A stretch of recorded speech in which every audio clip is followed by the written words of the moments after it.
ma sexualité a évolué justement avec le slam, j'ai découvert le fist. Voilà. Et je suis quelqu'un d'assez fermé, d'assez ci, d'assez là. Et justement, le fait de se slammer tout de suite, de faire monter, de mettre l'aiguille dans la veine, de pousser le produit, j'enlève, je mets le tampon, 20-25 secondes après, j'ai terriblement envie de me faire fister. Donc voilà. C'est uniquement la seule raison pourquoi je me slame. C'est ce plaisir-là que j'ai découvert à 46 ans. Donc ça fait 2 ans, 2 ans et demi. C'est uniquement ce plaisir. Et une nouvelle sexualité. Ah ouais, complètement. Alors maintenant, je remercie la personne qui me fait découvrir ça. Parce qu'au début, c'est vrai que quand j'étais dans l'appartement, c'était sur Annecy avec un très bon mec. Et ce qui était assez bizarre, c'est que je me souviens toujours, il me propose si je voulais slammer. Alors moi, je lui dis, mais t'es con, quoi, je suis pas venu pour slammer, pour chanter. Parce que le slam, avant tout, c'est chanter, hein, d'accord. Et puis moi, je lui dis, je suis venu pour baiser. Et à ce moment-là, sur la table du salon, je vois toujours, il y avait une espèce de petit drap blanc, tout simple. Il a levé le drap. Là, j'ai vu les 2 assiettes avec les 2 seringues. Où là, j'ai dit, je suis reparti, je l'ai traité de drogué, je suis parti. Je suis redescendu dans la voiture, c'était un dimanche après-midi, il pleuvait. Je suis resté 5 minutes, puis j'ai dit, merde, t'as 46 ans. Et je suis remonté. Donc, l'envie de découvrir, mais mine de soi, mine de rien. Alors, c'est sûr que le mec peut-être a aidé parce qu'il était mignon, sexy, ici et là. Et donc, ça pour moi, ça a été la plus belle montée que j'ai vécue parce que c'était la première. Mon deuxième slam, je l'ai fait à Genève avec un homme marié qui a des enfants, donc une femme et tout. On avait rendez-vous, à l'époque je prenais encore la 4 mecs, donc c'est une drogue qui est assez elle est beaucoup plus dure pour moi parce qu'elle rend très dépressive pendant plusieurs jours après. J'avais réussi à trouver 5 grammes, j'avais été à l'hôtel avec lui, il slamait, j'avais jamais vu ça, moi c'était ma deuxième fois dans une cuillère. Enfin bon, ça allait tellement vite, il en prenait tellement d'ose, et c'est là qu'il me disait que régulièrement avec sa femme, il laissait des enfants à la belle-mère, et ils se retrouvaient en couple à Londres, dans des appartements, et à Londres, c'est vraiment très développé. Hein. Moi j'étais étonné, hein, homme-femme. Hein. Hétéro. Hétéro, hein. Hétéro. Hein. Donc on se slamait, je devais par exemple le sucer, et regarder des films de cul hétéro. Moi, comme c'était tout nouveau pour moi, j'avais cette montée, ceci là, je me sentais bien à un moment, et voilà, c'était comme ça. Mais c'était avant, ça c'était il y a 2 ans en arrière. Bah, et moi, c'est à peu près la même chose, hein, parce que j'ai découvert effectivement le fist l'année dernière, vraiment. Et puis, avec les chaînes en général, voilà, enfin, il faut effectivement des chaînes pour que ça puisse passer, pour que je puisse oublier, me sentir bien, et puis m'ouvrir, en fait. Hein. Et du coup, j'ai voulu essayer le slam en me disant, tiens, bah, qu'est-ce que ça va donner de plus, en fait. Et pour moi, en fait, le slam, par rapport au fist, ça me donne pas, bah, rien de plus, en fait. J'ai bien senti cette montée tout de suite, hein, mais je me suis ouvert de la même façon. Mm. Et puis, donc maintenant, en fait, le slam ne me convient pas plus que ça, en fait, je le recherche pas. Et je prends plutôt par plug, et ça me convient très bien, quoi, comme façon de faire. Mais effectivement, donc j'ai essayé le slam pour voir ce que ça apportait en plus, quoi. Et ce que ça apporte en plus, c'est la montée du début, quoi. Ça, tu claques des doigts et ça y est, quoi, tu t'es perché, tout de suite. Mhm. En 5 secondes, 10 secondes, waouh! Alors que, autrement, par d'autres méthodes, c'est 5 minutes. C'est progressif, c'est une montée sympathique. Alors, c'est vrai que ce que j'ai découvert, moi, c'est qu'en prenant moins de chaînes, hein, c'est que bah, du coup, j'arrivais de nouveau à bander, en fait. J'arrivais à être bien, à me sentir bien, et en plus, à bander. Donc, voilà, quoi, du coup, j'en prends effectivement 5 fois moins que toi, quoi. Ouais. Moi, ça me. Ouais. Mais bon, voilà, quoi. Mais moi, j'y arrive, et toi, si tu faisais ça, tu n'y arriverais pas. Bah déjà, j'en prends énormément, enfin énormément. En Par dose, rapport à ouais. la dose, il en prend très peu. Mhm. Et moi, je prends. Bon, après, 5-6 fois je plus. prends 0,20 grammes. Mhm. 0,20. Donc sur 1 gramme, ça fait 5 prises. Donc c'est-à-dire, si je fais une soirée en sachant que c'est à peu près toutes les heures, si on fait 12-10 heures, 10-12 heures, bah, ça fait 10-12 slams. Mais pas toujours, parce que si là je me fais fister, je le prends. Si je m'occupe du partenaire, je ne prends pas. Mhm. Je suis toujours encore un peu en montée, tu vois, c'est différent. Voilà, ça c'est uniquement le.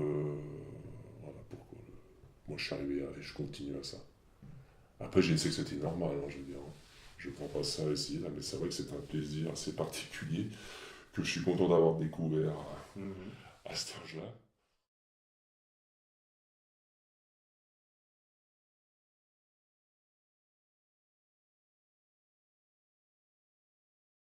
truc. Peut-être pour ça qu'on ne fait pas de slam ou qu'on ne rentre pas des schèmes tous les jours au petit déjeuner, quoi. Non. Parce qu'on n'a pas envie de se faire fister au petit déjeuner, quoi. Enfin, voilà.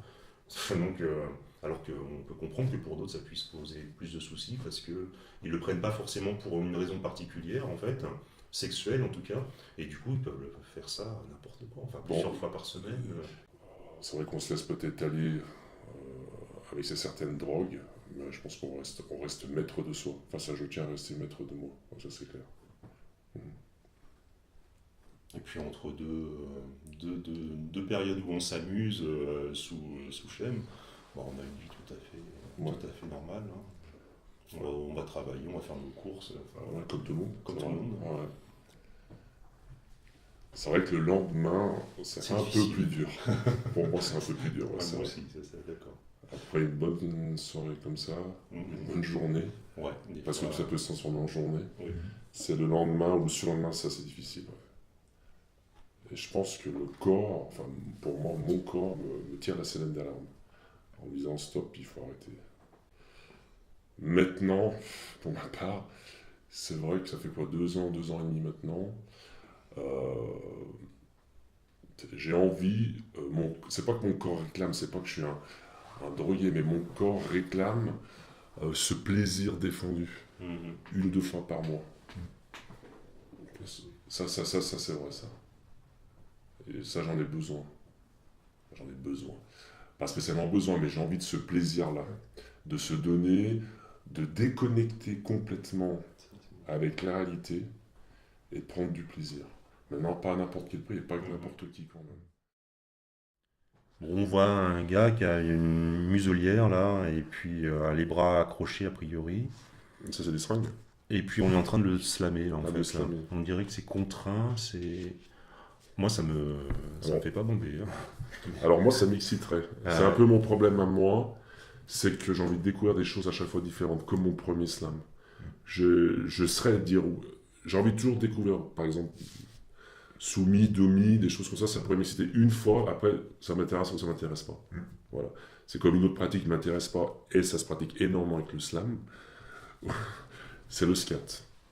Alors ça peut choquer, mais les mecs ils sont tellement ouverts qu'il y a des choses tellement interdites qu'au moment du slam, ils se lâchent.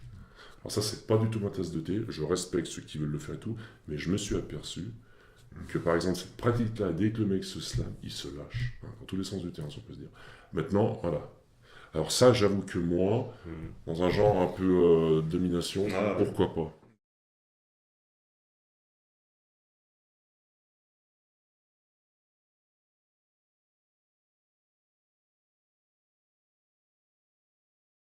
On a passé plusieurs fois, enfin moi j'ai passé plusieurs fois près de la mort. Donc j'ai une facilité de chaque jour, chaque heure gagnée, c'est du plaisir en plus. Alors peut-être que je joue avec ça, mais j'en mesure les conséquences.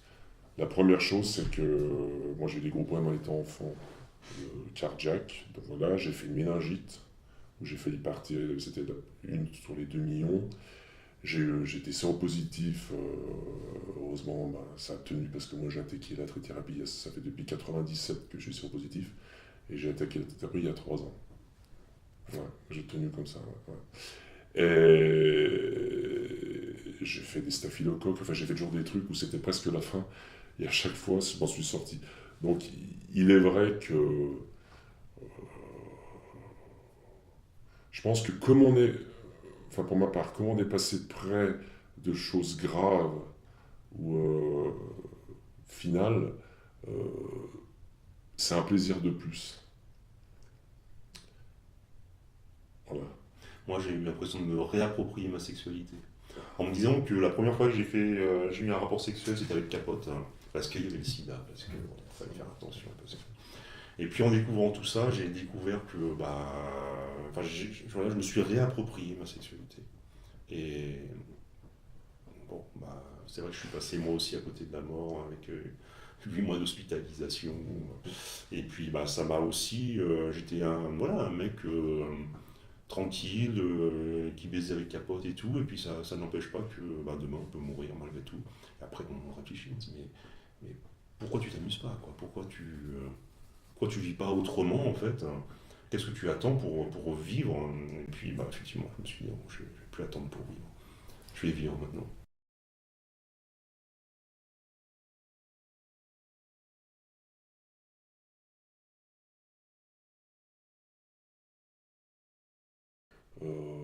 J'utiliserai jamais la seringue de quelqu'un d'autre. Mais il y a une chose qu'il faut dire, c'est que les seringues de chez vous, de chez elle, elles sont vraiment très bonnes. Je les utilise 5 à 6 fois. Mais je les nettoie.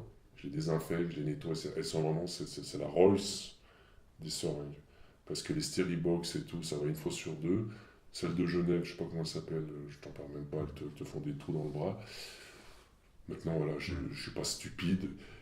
Souvent, j'ai fait des soirées où c'est moi qui ai géré ça parce que je faisais le nettoyage, le remplissage, le pesage, tout ce que tu veux. Pour 5 6 personnes, c'est du travail, hein. Il faut nettoyer, les infecter, et chaque personne a son assiette, c'est nominatif. On nettoie avec le bon produit, on remet dans le machin, tout. Voilà. Maintenant, bon, il y a des gens qui ont des comportements suicidaires, si on peut dire. Voilà. C'est comme ils veulent par rapport à ça. Réutiliser, effectivement, moi, j'ai jamais vu ça, quoi. Puis je serais contre. Enfin, voilà, je pourrais pas. Personnellement, je pourrais pas l'admettre, quand même. Qu'on puisse, dans un plan, aller rechercher les seringues à la poubelle. Non, mais On joue à un jeu dangereux, je sais très bien, parce que maintenant, dans l'avenir, qu'est-ce que ça va être sur le corps humain, ah ouais, ça, ces genres de des produits. effets indésirables. Mais bon, alors, je vais être assez terre à terre. Moi, actuellement, je travaille dans une maison de retraite. Quand je vois comment les gens ils terminent seuls ici et là, alors c'est peut-être pas une chose. Mais je veux dire, autant profiter encore pour ce Ouais. bon moment. Je dis pas se foutre en l'air la vie, parce qu'il y a d'autres choses à faire et tout, et la vie est bien trop belle pour ça. Mais bon, voilà. Manger trop, c'est mauvais. Fumer, c'est mauvais. Quand tu prends le scooter, tu sais jamais ce qui t'arrive. Ouais, Voilà. bien sûr, tu prends la Alors, voiture, c'est vrai pareil. que c'est peut-être un peu stupide de penser comme ça, mais quand on a passé, comme moi, par différentes phases de problèmes, de maladies, de choses comme ça, ou aussi, je pense que je suis beaucoup plus, on pourrait dire, euh, Envie de vivre. envie de vivre tout simplement, quoi. Ouais, envie de vivre.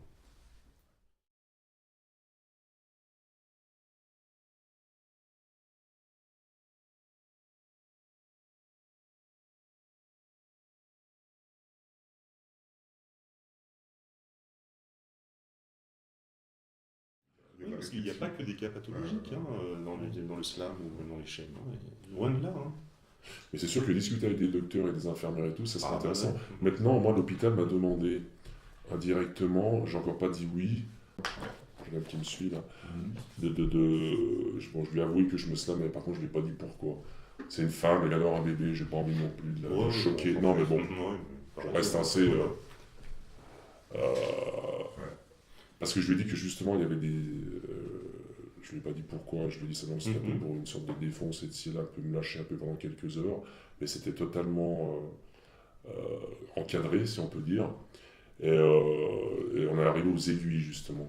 Que les Steribox, c'était vraiment pas ça. Et que, pareil, justement, j'avais des super aiguilles, donc je lui ai donné une aiguille pour qu'elle puisse avoir à l'hôpital. Mais bon, elle comprenait pas trop pourquoi le. Ils savent pas, ils savent rien. Ils sont à l'ouest. Hein. Je l'ai choqué, entre guillemets. Hein. Ouais, il est tombé de haut. Parce qu'en plus, je lui ai fait voir, parce que ce qui se passe, c'est que je marque assez vite. Alors moi, j'ai un autre problème. Là, je peux pas piquer, je peux piquer que là. Donc, il y a assez vite abîmé. Tu cherches pas tes points de. J'arrive pas. Ouais. Tu vois, bon, ça se voit plus, ça fait une semaine. Mais si tu veux, j'ai qu'ici, vraiment. Ouais. Mais dans le travail, le problème du travail, c'est que je fais de boulot et on a un t-shirt, tu vois. On a Ouais. une espèce de polo. Et c'est un gros Tu as problème. les bras. Ouais, alors je fais très attention. Alors j'essaye de monter plus haut, mais là, j'ai impossible. Et quand tu écoutes les milieux médicaux, on te dit ça n'existe pas, il n'y a personne qui fait ça, il n'y a personne qui se lave.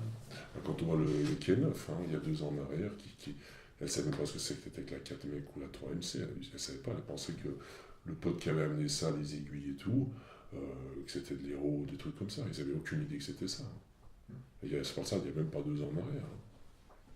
Après, Ouais. ils ne connaissent pas tous les produits, bon ok, mais qu'on réalise quand même que dans le milieu gay, il y a des pratiques qui existent, quoi, et qui sont là, et qui sont installées, et qui se développent même.